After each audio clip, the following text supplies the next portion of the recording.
At the anniversary party for my parents' 30 years of marriage, my mom slid a dinner roll across the table and said, "That's yours." My brother was slicing into a $600 gold leaf wagyu fork flashing under the chandelier. He smirked and added, "Be thankful you got anything at all." I stayed quiet. When the server approached with the leather folder, I pushed it toward the center and told him, "Charge the people who ate." What's up, everyone? I'm Maya, 29, and for the past 11 years, I've been the family's silent funding source. I manage IT projects downtown, pull $165 a year after bonuses, drive a 5-year-old Civic I paid cash for, and rent a 1-bedroom in Lawrenceville that's finally mine. Nobody in the family knows the real numbers. They assume I scrape by. I let them. 11 years of covering mortgages, medical bills, and whatever crisis popped up next, because I thought loyalty meant paying the price. That night at Steel City Steak, the price finally showed its face, and I refused the tab. If your family ever treated you like an open wallet, hit subscribe and turn on notifications. This one gets messy, and you'll want the full ride. I was in high school when it clicked. My brother Flint had a big basketball tournament that weekend, the kind where scouts showed up. Mom turned my birthday into a team send-off, banners across the garage, coolers of sports drinks, the driveway packed with minivans. I walked in expecting candles on a cake. Instead, I got a spot on the bleachers while everyone chanted Flint's name. Dad high-fived coaches, promised scholarships were coming. I slipped away before the group photo. Grandma Eleanor caught me on the back steps later. She pressed a foil-wrapped slice of sheet cake into my hand, the kind she bought on sale. "You matter more than the cheering section, Maya." I smiled, but the words floated past. I started picking up weekend shifts at a tech support desk while still in classes. Flint needed a high-end laptop for graphic design homework. Mom said the budget was tight. I covered the $800 from my tips. Dad showed it off at the next parent meeting, called it Flint's ticket to the future. Nobody asked who paid. I landed a full-time IT role right after my associate's program. Solid pay, the kind that let me breathe. I kept it quiet, told the family I was still job hunting. Flint decided traditional college wasn't his path. He wanted to build an ad agency, targeted campaigns for local fitness brands and coffee shops. Equipment, software licenses, a shared workspace downtown. 28,000 total. Mom called one night, tone light. "Flint's onto something big, but lenders want experience.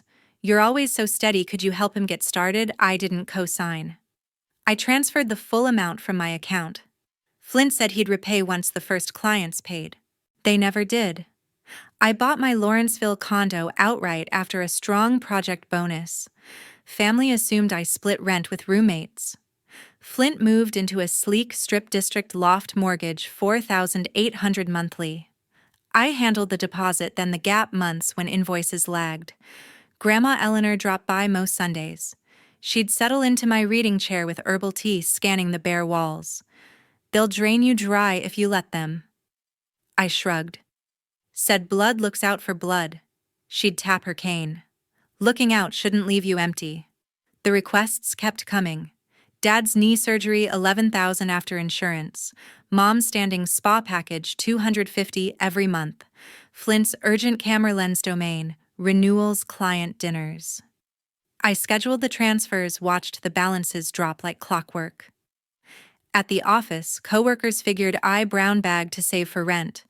I skipped after-work bars, patched the same tires, reused coffee filters. No one needed the real story. Flint shared polished office shots online, captioned, "Building the Dream." Mom blasted them in the group text with clapping emojis. Dad recycled the tale of Flint's hustle at every cookout. I scrolled, thumb still, then powered off. One holiday, Grandma Eleanor cornered me in the hallway after gifts. Flint had just unboxed a drone my purchase funneled through Mom to keep the credit theirs. Eleanor squeezed my elbow. "Your table has an empty chair with your name on it." The warning finally sank in, but the pattern was locked in place. I kept sending, kept silent, kept waiting for a simple thanks that stayed missing. 10 days before the party, Mom texted, Big news, Dad's taking us all to Steel City Steak for our 30-year vow renewal. Flint's got updates on the agency. Dress nice, reservation only. I stared at the message during a client call, thumb frozen. Steel City Steak sat on the rooftop of the old warehouse district known for plates that started at 80 and climbed fast. No menu online, just whispers of gold leaf wagyu at 600 a cut. I knew the script. Dad would order the priciest items, raise a glass to family unity, then slide the folder my way with that familiar nod. The pattern had names and numbers. Flint's loft carried a $4,800 mortgage each month. I'd been covering it since his first client delayed payment, then the second, then the pattern stuck. The bank statements showed my name on the auto draft, not his. His agency launch still echoed. 28,000 wired in one transfer, laptops, editing suites, a neon sign for the office wall. He'd framed the invoice as seed money, promised equity once profits rolled.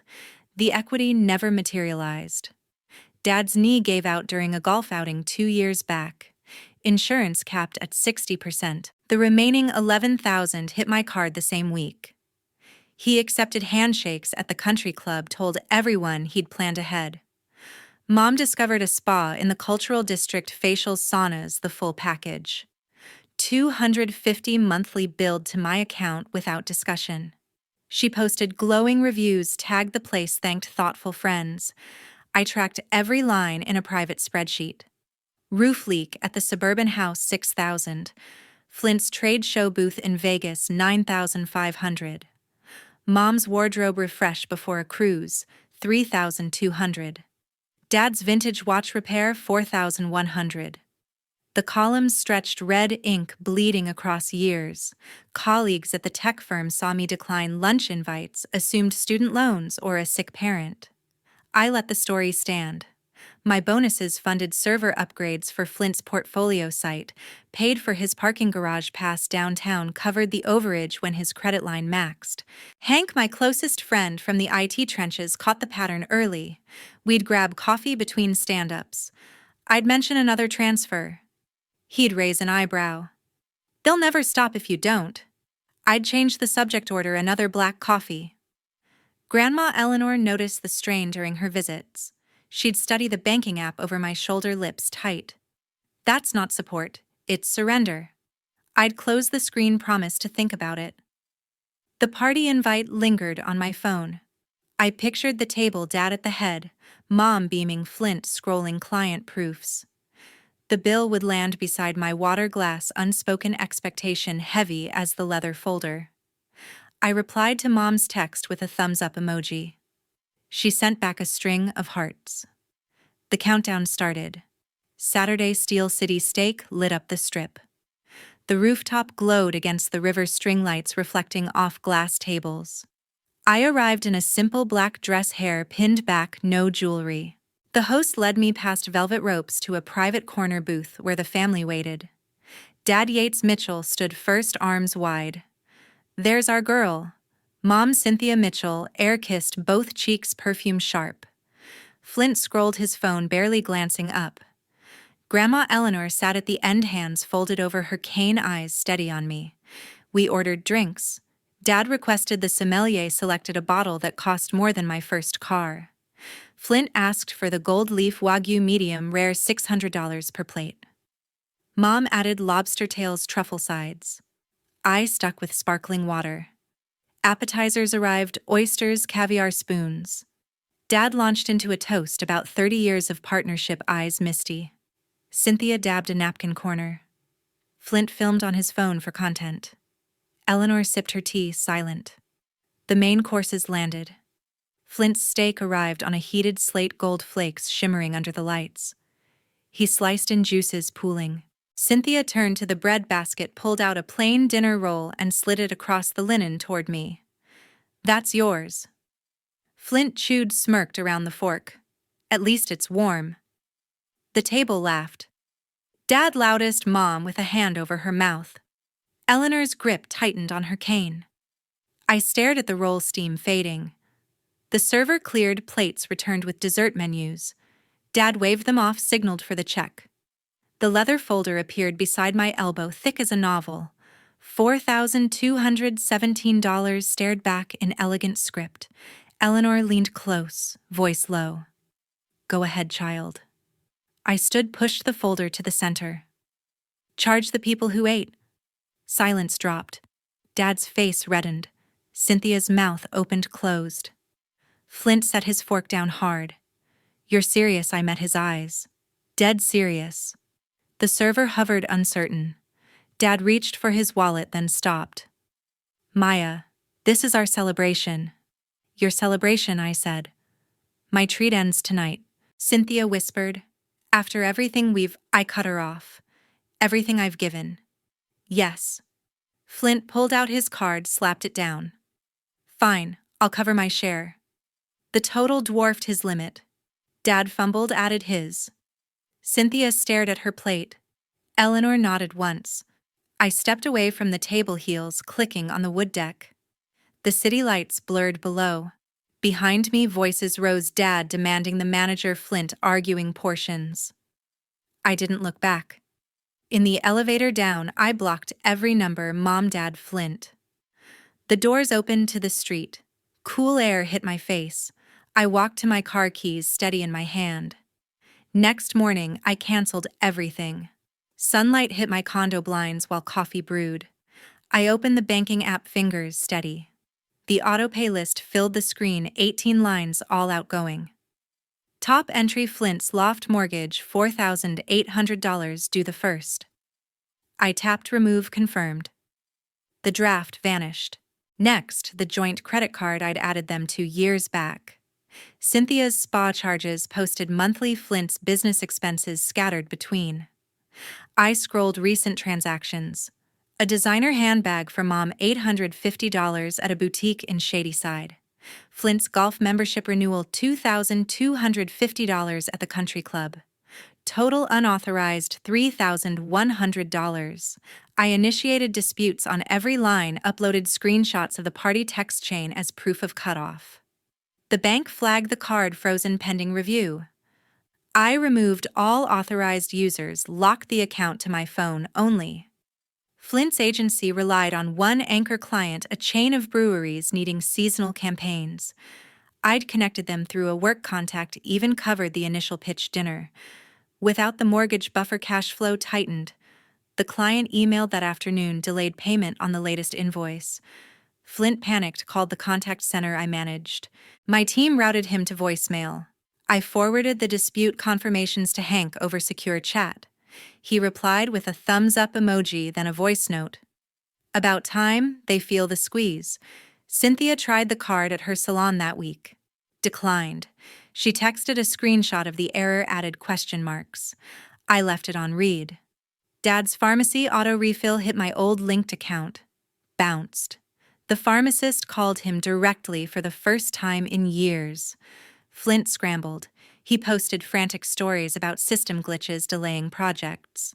The brewery chain paused. The contract requested a meeting with financials.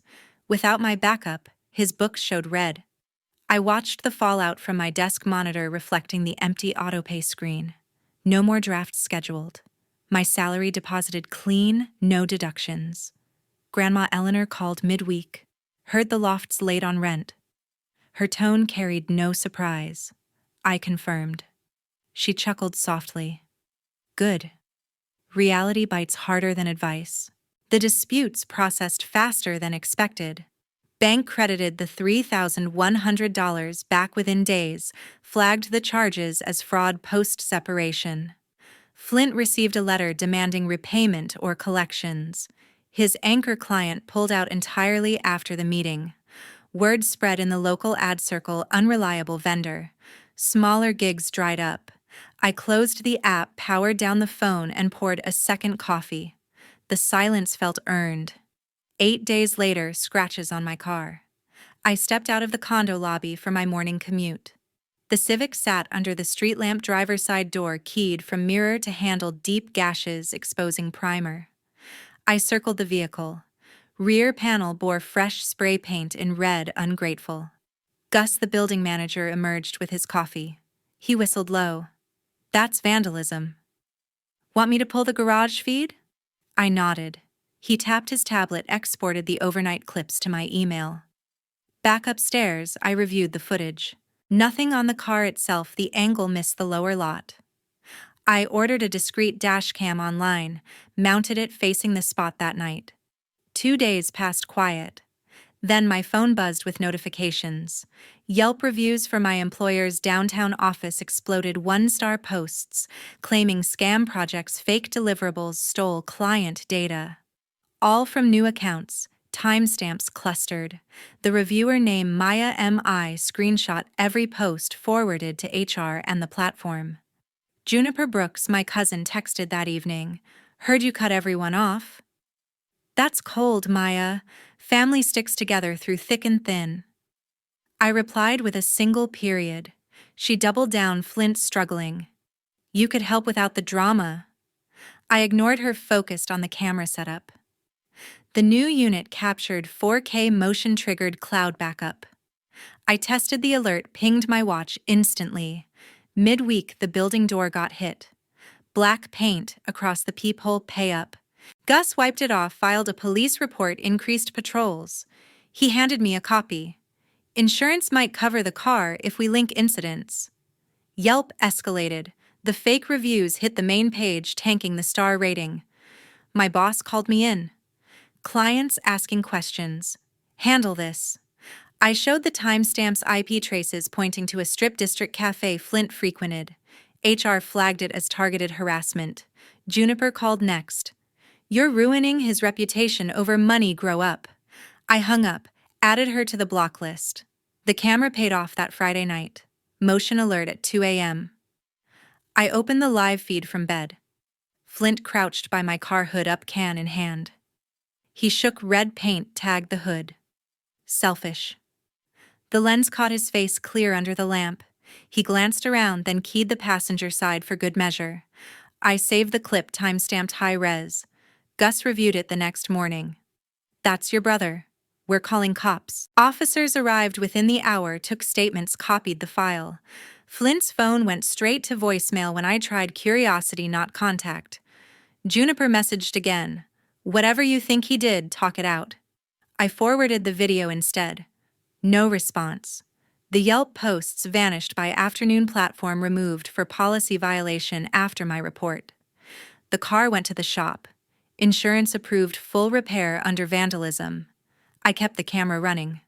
7 weeks in court day. The Allegheny County Courthouse smelled of polished wood and stale coffee. I arrived early with Faye Lawson, my attorney, folder thick with evidence. She reviewed the restraining order draft one last time. They'll fight the damages, but the video seals it. We entered the lobby. Yates paced near the metal detector's, face flushed. Cynthia stood beside him, clutching a tissue. Flint leaned against a pillar, arms crossed. Yates spotted me, voice booming across the marble. This is ridiculous. Family doesn't sue. Family security stepped forward. Faye raised a hand. Save it for the judge. We passed through, shoes echoing. Inside the courtroom, the bailiff called our case. Judge Harlan took the bench, glasses low on her nose. Faye presented first police reports, repair invoices for the car, and door screenshots of Juniper's texts, the time-stamped video of Flint with the spray can. Yates interrupted during cross. She's exaggerating. That paint was already there. The judge warned him. Flint took the stand, swore in. Faye played the clip on the projector. His face filled the screen, can shaking, letters forming. He stammered. I was angry. Didn't mean permanent damage. Cynthia testified, next voice trembling. Maya overreacted. We're blood. Faye countered with bank records showing years of transfers now halted. I spoke last. Kept it factual, the escalation after cutoff, fear for safety, impact on work focus. No emotion, just dates and dollars. Closing arguments wrapped fast. Faye requested $26,000, total $6,500 each, from Yates, Cynthia, Flint, Juniper for repairs. Lost wages during reports, emotional distress. The judge deliberated less than an hour. Ruling restraining order granted 500 feet minimum. Damages awarded in full. Vandalism and harassment proven beyond doubt. Yates slumped. Cynthia gasped. Flint stared at the floor. Juniper, present via video, muted her feed. Outside, Faye handed me the order copy. Enforceable immediately. Violation means arrest. Flint's loft went into default the same week. The mortgage company filed eviction after missed payments piled up. He packed boxes under supervision agency sign removed from the door. Yates sold his golf clubs online to cover his share. Cynthia canceled the spa-listed jewelry on local marketplaces. Juniper wired her portion without comment. I deposited the checks separately, each labeled with their name. 3 months on check came. The envelope arrived certified, no return address needed. $26,000 total, split 4 ways, now cleared in my account. I stared at the balance longer than usual, then split it clean down the middle. Half went to education. I enrolled in an online certification for personal finance and index investing, $13,000, covered the program books, and a mock portfolio platform. Weeknights turned into chart sessions, learning expense ratios, dollar cost averaging, tax-advantaged accounts. My first practice trade hit a tech ETF. The simulated gain felt sharper than any bonus.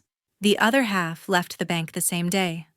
I wired $13,000 to the Pittsburgh Financial Literacy Center, a nonprofit running workshops for first-gen college students and single parents. They sent a receipt and a handwritten thank you on thick cardstock. I pinned it above my desk. Hank joined a study session over takeout. He flipped through my notes. From ATM to Advisor Nice Arc. I laughed, showed him the donation confirmation. He nodded approval. Grandma Eleanor visited with cookies. She eyed the certificate progress on my wall. Money well spent both ways. I poured her tea, agreed. No contact from the others. Restraining order held. Distance enforced. Flint's old loft listed for rent, online photos stripped of his branding. I scheduled the first workshop volunteer slot at the center, teaching budget spreadsheets to high school seniors.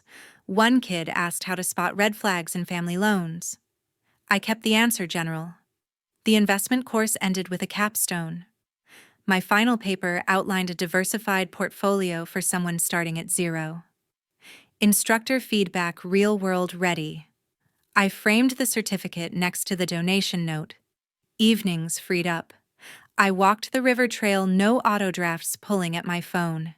Statements showed income, only clean columns.